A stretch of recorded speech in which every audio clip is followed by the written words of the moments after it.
Hello, ladies and gentlemen, and welcome to the State of the Class address for 6 de Mayo, also known as the 6th of May, which has no significance to the Cinco de Mayo, but it's cool to still use Espanol numbers to say the date. So welcome to 6 de Mayo.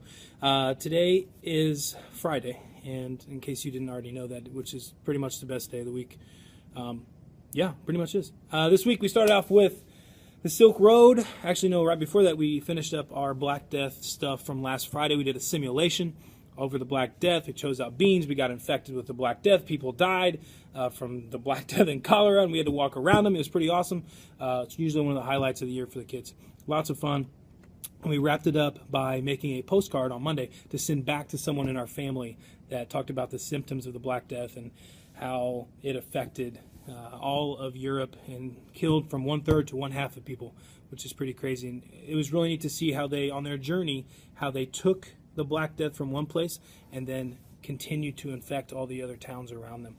So really, really neat. Then we moved on to the Silk Road and how it was used as a transportation, one, for the Black Death, and two, for trade goods between those two humongous empires of the Chinese Empire to the Roman Empire, and then basically all around Europe, which is pretty rocking.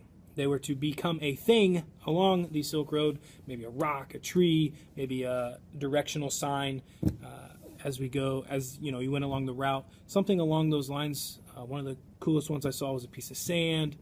One of them was a shoe where someone walked on. One of them was the hair on a camel. That's just pretty cool for them to put themselves in from the point of view of something or someone along the Silk Road. What would they see? What goods would they see carried between? Just really neat for a different point of view and seeing life or something else from someone else's view. The rest of the week we checked out the Incas and saw how that went through.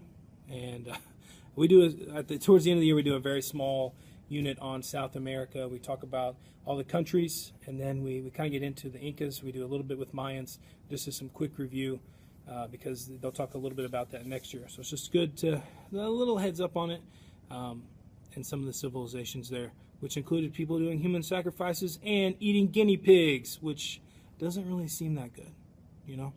I don't really recommend it. I never have eaten a guinea pig, but if I did, I imagine it would taste like a cat.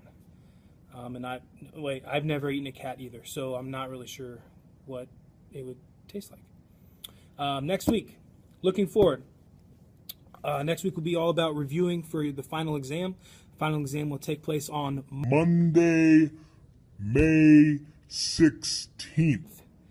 I know it's a Monday, but I think it's going to work out good. We're trying to space out a lot of the exams from all the 6th grade classes, so I'm going to go first. And then they'll kind of be sprinkled. The rest of the classes will be sprinkled out through there, so they're not having to jam-pack all of them in on one day. So I think that's good, trying to work together on that. But mine will be on a Monday, which is not normal to have a test on Monday, but it's the best for everything. Also, don't forget, permission slips due for the zoo field trip soon, which is happening on May 18th, which is going to rock, and should be fun. So that's kind of what's in the news lately. And if you stayed with us this long, you might as well just watch me dance, because who doesn't need to do a little Running Man? Have a good weekend. Do something nice for someone. Have fun, not enough to get in trouble. Do good and do right. See ya.